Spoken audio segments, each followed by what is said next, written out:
After visiting hundreds of lovely gardens and their owners, we've come to the conclusion that there are two kinds of gardeners.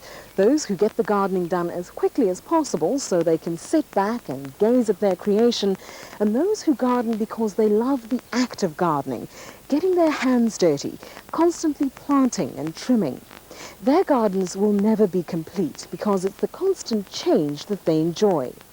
Without a doubt, Elsie Bath falls into the second category.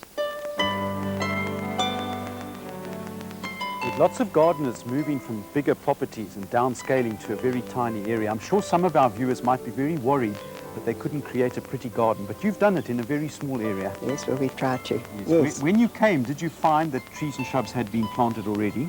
There were a few here. Yes. Yes, the holly tree, Yes. the bottle brush, this one. And so you left almost everything you found. Yes, I left it and created around yes, them. around and you've done them. this so Yes. successfully. Yes. And you said Yes. you had a lawn at one time. Yes, I've had lawn in for 2 or 3 years, but it wouldn't grow because of it was too shady. And cool. So yes, so we decided no, it would be better to try a piece in the home, and it's just taken off.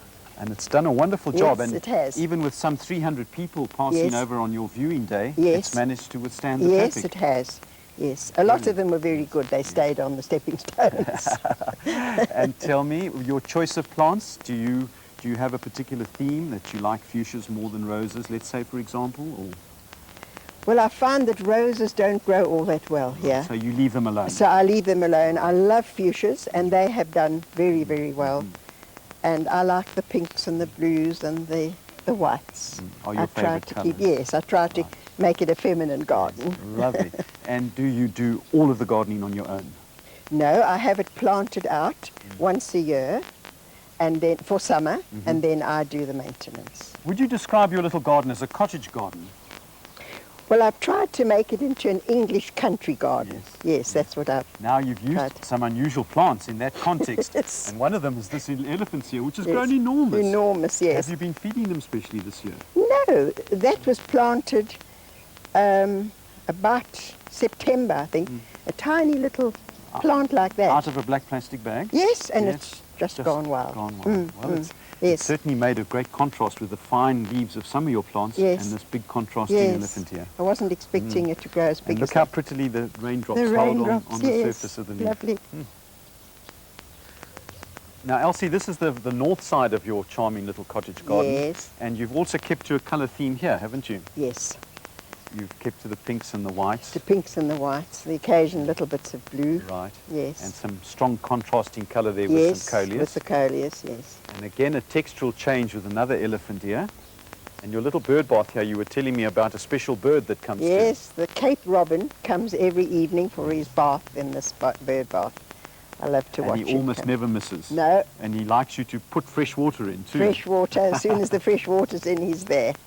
Yes. Tell me what you do for winter. Do you change over to completely winter annuals, or do you? I use mostly primulas So you do have a because winter it's very system. shady, and I use it's Right, very so shady. it's a cool, shady. It's a cool, winter shady garden. winter garden. Yes. Now, almost every garden we visit, Elsie, has one unique feature, and you have an exceptionally unique feature. Could you estimate how old this lemon verbena is for us?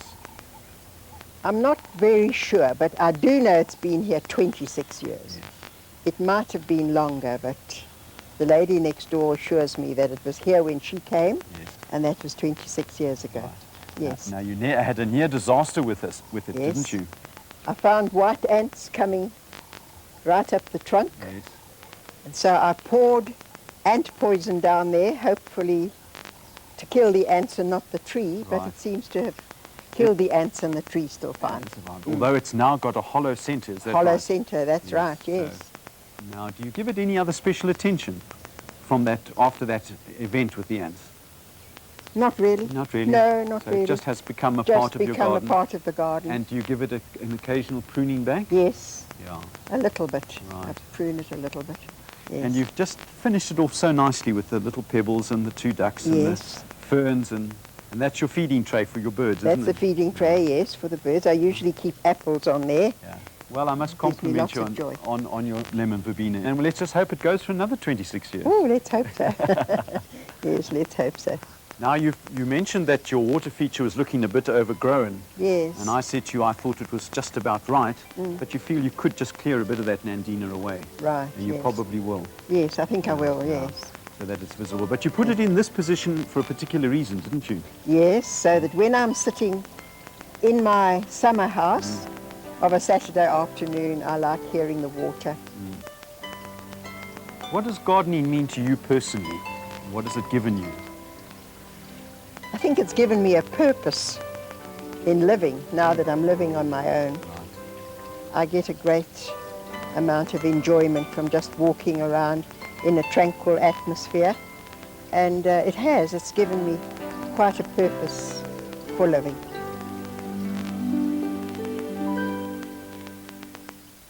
In this program, we constantly suggest that wherever possible, you avoid using poisonous sprays in the garden and that you should always try to find a natural alternative for pest control.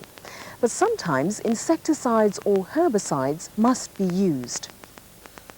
Most of us know that poisoning has a major effect on wildlife, both in farmland areas and even in the natural areas, accidental poisoning and intentional poisoning. And birds like this white-backed vulture are seriously affected by the misuse of chemicals.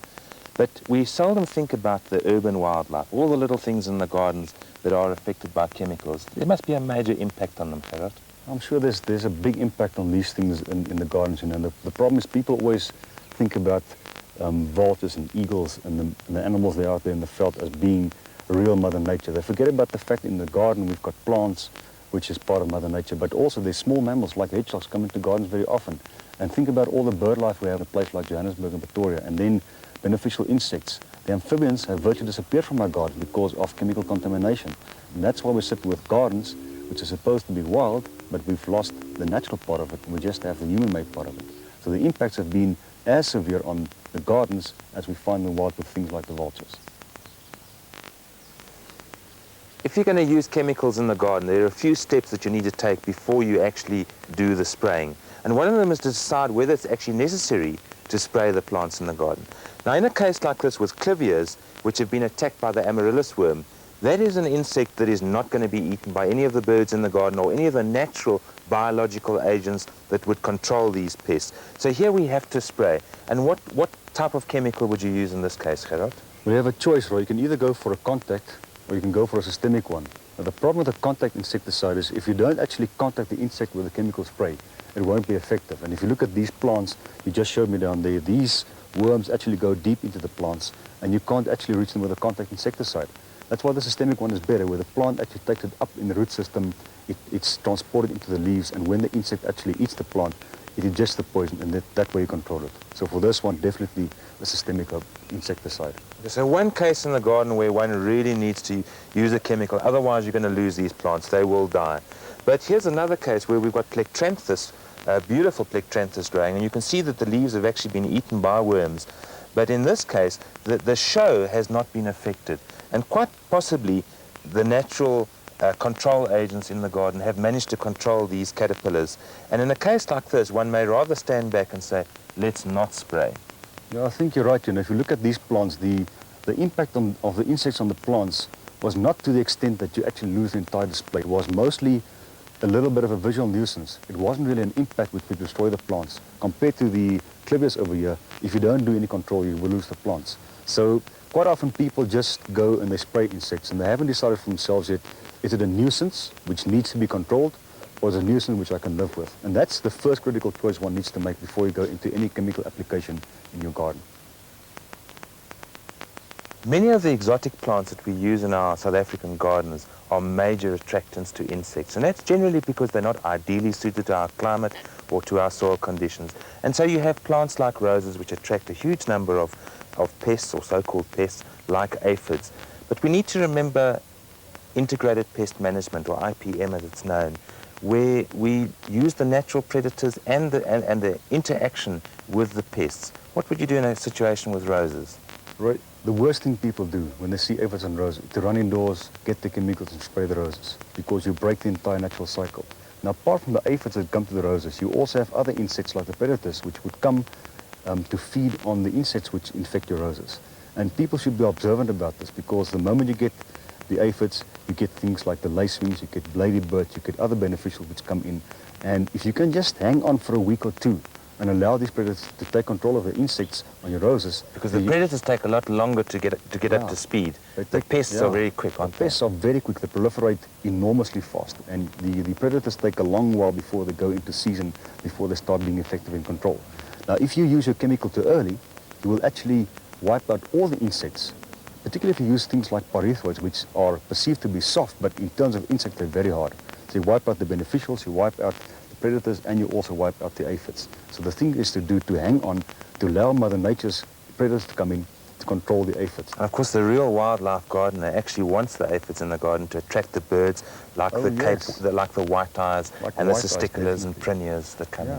You know, an aphid might be better than rose, but an aphid, for example, in something like an African olive, is a good thing because the other insects coming to feed on it, they attract some birds, the birds again attract some mammals, it becomes a total natural cycle.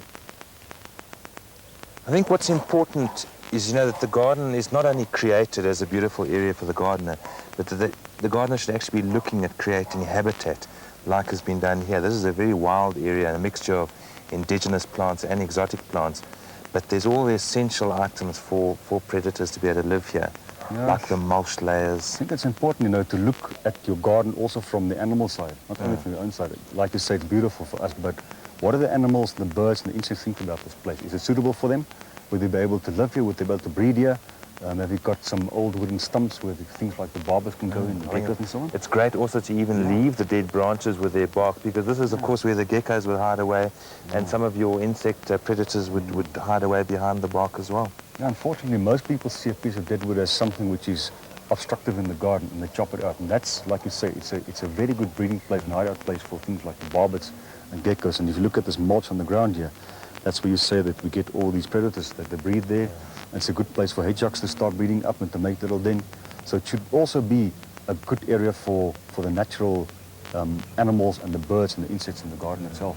The mulch layer is really a very important part of it. And this is, as you were just saying, like a forest's floor with a thick mulch layer. And of course, that's where a lot of the insects and animals will actually hibernate during the winter. So that's a really important part of the system. Yeah, not only that, but if you go from the mulch right into the trees and this dense foliage we see up here, that's a perfect place for spotted eagle owls. Because they love to hide out in a dense place like this in daytime. At nighttime, this is also where we'll find all the small rodents scurrying along to find food and to play at night. And this is the best spot for them to come and hunt in.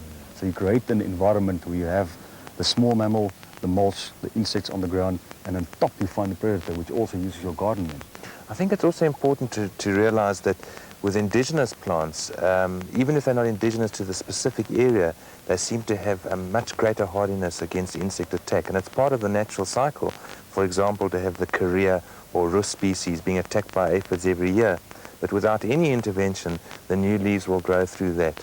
Or the wild peach, which has got the little acria worms on it every year. They survive that attack, and it's almost a natural pruning system. So there's no real need to do intensive spraying on indigenous plant material. That's important. Like you mentioned, the wild peach, that little caterpillar which comes along to the tree. That's the food for the things like the cuckoos. And in this part of South Africa, you find the pygmy fro or red-chested cuckoo in great numbers. And if you wipe out these little caterpillars with all your chemicals, you take away the food source for the bird. So eventually the birds will also leave the area because you destroyed the food source. That's right. So it's important, natural things attract natural insects, they attract natural birds, and eventually becomes a total natural situation. But you must be responsible with your chemical applications. Ask someone what they know about marula berries and they'll probably say it's the fruit that makes monkeys and elephants drunk. Remember the famous Jamie Ace movie? The marula has been used by local people for centuries for anything from skin cosmetics to malaria prevention. And it seems as though new discoveries are being made about its properties every year. In the heat of the African sun, with the soft wind blowing through the leaves, this is the coolness that one experiences only under marula trees. They are both male and female. This one is a female, and we have the bonus of this lush fruit falling about us. It has within it the most remarkable medicinal properties. Within the skin and the soft juice and flesh around that rather hard centerpiece, the pip, which, by the way, has hollows in it, all of which are closed by a clever little door which can be opened, and then that luscious flesh, high in protein and oil, can be removed. The medicinal qualities around this are now used in laboratories throughout the world, including a new type of oil that is being used for skin cancers. As well as that, this protein was used by all the African tribes from the one end of Africa to the other, where they revered this amazing tree and used these tiny little doors to work out with sharp instruments. And of course the squirrels sitting on exactly this bench are doing it far easier than any of us could ever do. But that flesh is then removed and then processed into either oil or into cakes, which are sold in the marketplaces throughout Africa. The fruit contains a juice that is now being used for sores and for skin ailments, and in fact many tribes use the actual fruit, the skin particularly, as a drench, boiled up in water and then thrown over cattle with ticks and fleas and lice. So it's used as a very strong and effective insecticide. We go to a lot of trouble at this time of the year, reaping the marula crop and turning it into these delicious jellies which are eaten with cold meats or spread onto toast and so on. And they have within it a lot of the minerals and goodness that comes from this beautiful plant. But more than ever now, they are looking at this bark, which can be taken off in pieces and used as a treatment, boiled up in water, for dysenteries and diarrheas and, surprisingly, malaria. Through the centuries, malaria has been treated by this boiled bark, not only as a treatment for it, but as something to prevent the malaria within an area where malaria is rife. Surprisingly, the medical world has found very little that is of interest that they can isolate within this, but talk to the many tribes in Africa, and they will say that within this tree is the saving of their malaria areas and how they're able to protect particularly their children. There's something new that is happening with the marula now, and that is that on the marula trees, this one being the female particularly, there is a lot of a bark that has a lichen that grows on it, pieces that are able to be scraped off and analyzed. And there is new work being done that this could be used as one of the treatments against skin cancer. With Africa's hot sun and the ever-increasing anxiety of the ozone, perhaps this could be found in some of the new medicines. The marula will grow in all the tropical places of the country. It doesn't take frost, and it will take very poor soil, so perhaps this is a beautiful tree to consider in the future.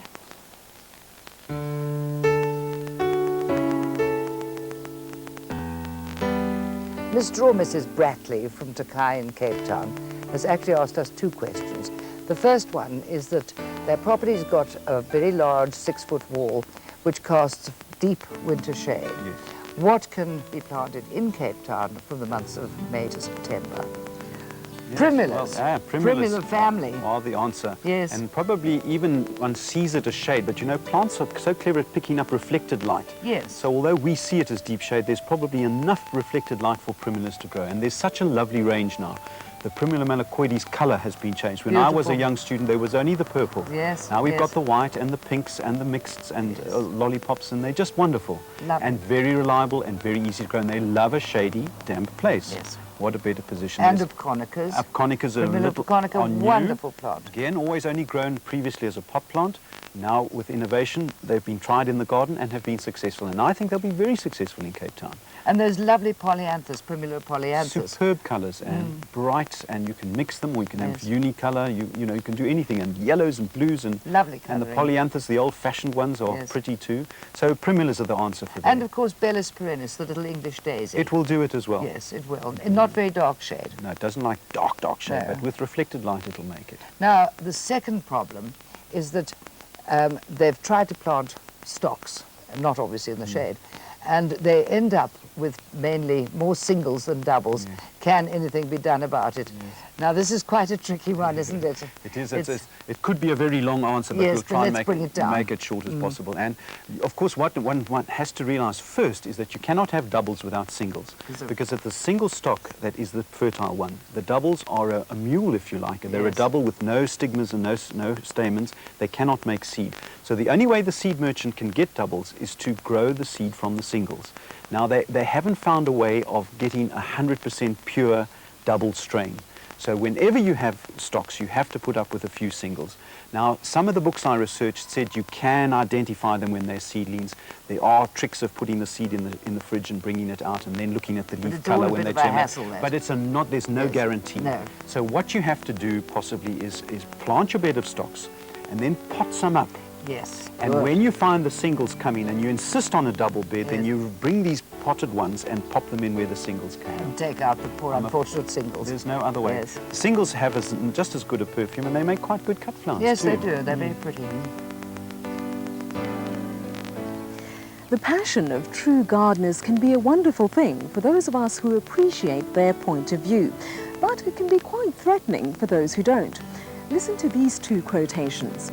Colin Wilson says, "The state of mind of the confirmed gardener seems to me as reprehensible as that of the confirmed alcoholic." On the other hand, W.C. Seller writes, "It is utterly forbidden to be half-hearted about gardening. You have got to love your garden whether you like it or not." Perhaps all of us are a little crazy. Lovely, isn't it? We'll be back again next week with more Gardens Wild and Wonderful.